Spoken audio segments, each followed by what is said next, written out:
नमस्कार। कार्तिक कृष्ण द्वादशी 2080 गुरुवार, तारीख हो गई 9 नवंबर 2023 और सुबह के मैं फिर कहता हूँ कि 7:30 बजे होंगे। आज का मेरा ये 5वां वीडियो है।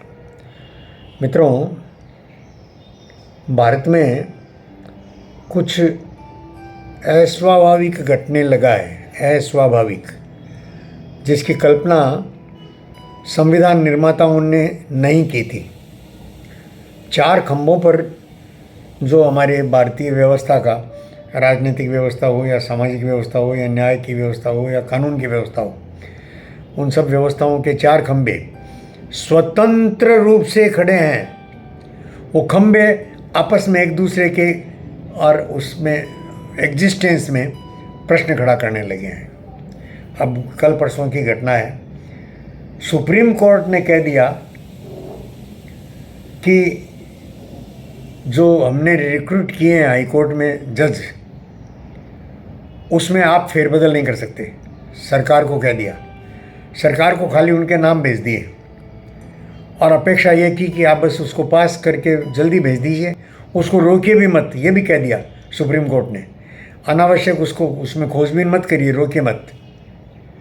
और ये भी कह दिया कि जिनको हमने रिक्रूट किया है उन जजों के बारे में भी आप कोई खोजबीन मत कीजिए कि उनका कोई पहले का आपराधिक इतिहास है या नहीं है, उस चक्कर में मत जाइए, उसको पास करके भेजिए। तो ये न्याय व्यवस्था जो है, न्यायालय, वो भारत सरकार के क्षेत्र में ये स्पष्ट दखलंदाजी है। अगर ऐसा ही है तो फिर आपको भेजने की ज़रूरत भी क्या है? आपने यही क्यों मांग लिया कि अब हम नहीं भेजेंगे आपके पास, हमने जो नियुक्त कर दिया वही ठीक है। और वो इसलिए ठीक है कि वो सरकार की गलतियों को भी पकड़ने में सक्षम है। और सुप्रीम कोर्ट ये भी कह सकता है कि अगर इन न्यायाधीशों ने, जिनको हमने नियुक्त किया है हाई कोर्ट के जजों के रूप में, उनका इतिहास कुछ दागी रहा होगा, उन्होंने कुछ गलतियां की होगी, लेकिन आदमी सुधरता नहीं है क्या? और मैंने बहुत गलतियां की है, क्या मैं सुधरता नहीं हूँ? सुधरने की प्रक्रिया तो चलती है मित्रों, ठीक होने की प्रक्रिया पूरे विश्व में चलती है, मेरे साथ भी चलती है, उन्हीं वो हाई कोर्ट के जज हैं उनके साथ भी चलती है। ये तर्क अब तक तो नहीं दिया है सुप्रीम कोर्ट ने, लेकिन ये तर्क देने में देर कितनी लगेगी? और ये सत्य है, इसमें कोई मिथ्या नहीं कहेंगे सुप्रीम कोर्ट। लेकिन फिर भी अरे क्षेत्र नियत है ना कि भाई नियुक्ति से पहले, हाईकोर्ट के जजों की नियुक्ति से पहले वो सारे नाम सरकार के पास जाएंगे, केंद्रीय सरकार के पास। केंद्रीय सरकार में जो लोग जानकार बैठे हैं, कानून मंत्री बैठे हैं, वो कानून मंत्री अपनी तरफ से शोध करके, समय लगा करके उनको नकार भी सकते हैं, स्वीकार भी सकते हैं, कर सकते हैं। और इस प्रक्रिया में जो देरी लगती है वो लगेगी। बहुत सीधी सी बात है। अगर सुप्रीम कोर्ट की बात मान ली जाए तो कानून मंत्री क्या रहा? कानून मंत्री का तो कोई ठेंगा कोई ज़रूरत ही नहीं है। और धीरे धीरे बाकी मंत्रालयों की भी यही अवस्था होगी, सारे काम सुप्रीम कोर्ट करेगा, सब कुछ जीवन सुप्रीम कोर्ट पर चलेगा। अरे हमारे सामान्य जो व्यवहार हैं वो क्या कोर्ट के बल पर चलते हैं? कोर्ट ने कुछ कह दिया तो उसके बल पर चलते हैं? नहीं, मानव इंस्टिक्ट एक अलग विचित्र प्रकार का इंस्टिक्ट है, उसके आधार पर चलता है। मैं दोस्तियां करूंगा, मेरी दुश्मनियां अगर कहीं है, दिखाई तो नहीं देती मित्रों, नमस्कार करता हूँ, दोस्तियां ही दिखाई देती है। गिने चुने जितने हैं वो दोस्त ही हैं। बहुत सुदूर अतीत में भी देखता हूँ तो दुश्मन कोई नहीं है। तो ये मैं अपने इंस्टिक्ट से तय करूँगा ना कि ये दोस्त मेरे इतना करीब आएगा, ये दोस्त मेरे इतना करीब आएगा।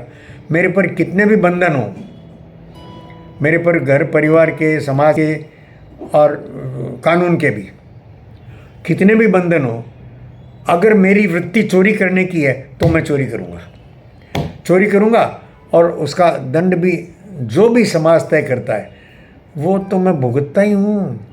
अरे समाज के तय करने के अलावा एक और सत्ता है जो मेरे कर्मों के अनुसार मुझे दंड देती है और मुझे जन्मों के इस चक्र में फंसाए हुई है। वो तो कहीं गई नहीं है। तो दंड तो मिलता ही है। कृत कर्म फल दिए बिना नहीं छूटते, ये स्पष्ट सिद्धांत है।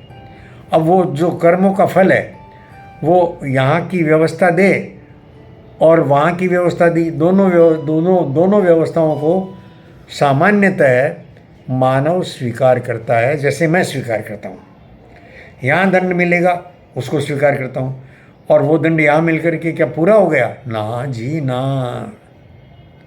वो मेरे कर्मों के साथ जो बंध गया, वो उस कर्मों का फल मुझे अगले जन्म में, अगले कई जन्मों तक और किस्तों में भुगतना पड़ेगा। तो दोनों दंड की दोनों व्यवस्थाएं वो लागू हैं। यहाँ की व्यवस्था में से तो चूक हो सकती है। यहाँ की जो दंड व्यवस्था है उसमें तो वकील घुमा करके उसको, अपराधी को साफ बचा ले जा सकते हैं। मेरे पक्ष में भी अपराधी होते हुए और मेरे पक्ष में कहने वाले वकील खड़े हो जाएंगे। मेरे भी तो कई मित्र हैं वकील, और मुझ में भी जो अच्छाई दिखती है उसमें से उनको लग सकता है कि नहीं, मैं ये बुरा काम जो मुझ पर थोपा गया है वो मैं नहीं कर सकता हूँ, तो प्रामाणिकता से भी मुझे बरी तो करा सकते हैं। पर ऊपर वाले के न्याय व्यवस्था से मुझे कौन बरी करेगा? मुझे कौन छुट्टी देगा? मुझे कौन बचाएगा? कोई रास्ता नहीं है। यहाँ तो बचने का रास्ता फिर भी हो सकता है। यहाँ तो मैं बचते बचते ही 72-73 वर्ष का हुआ हूँ मित्रों। यहाँ तो नीतीश कुमार की घटना और लेनी है मेरे को। नीतीश भी तो यहाँ की व्यवस्था से तो बच निकलेगा, पर कुल मिलाकर जो जनसाधारण में उसका छवि बन गई है और ऊपर मुंह दिखाना है, उसका पाप क्या उसको माफ़ हो जाएगा? कितनी भी माफ़ी मांगे। व्यवस्थाएं बहुत सटीक रूप में चल रही हैं मित्रों। व्यवस्थाओं के अंतर्गत हैं हम सब, चाहे अनचाहे, जाने अनजाने हम उन व्यवस्थाओं के अंतर्गत, व्यवस्थाओं को पालन करते हुए, व्यवस्थाओं के अधीन हैं हम। व्यवस्थाएं जो हैं वो हमसे ऊपर हैं, हमको चलाती हैं, इसी में हमारा हित है। व्यवस्थाएं ऐसी बनी हुई भारतवर्ष की, वो परिवार से लगा करके और ऊपर गुरु सत्ता हो, सबकी गुरु सत्ता है, सबकी गुरु सत्ता है। ऐसी एक बहुत सुंदर व्यवस्था जो भारतवर्ष ने खड़ी कर दी हमारे ऋषि मुनियों ने। उन ऋषि मुनियों को प्रणाम करते हुए अगले वीडियो में बात करेंगे मित्रों।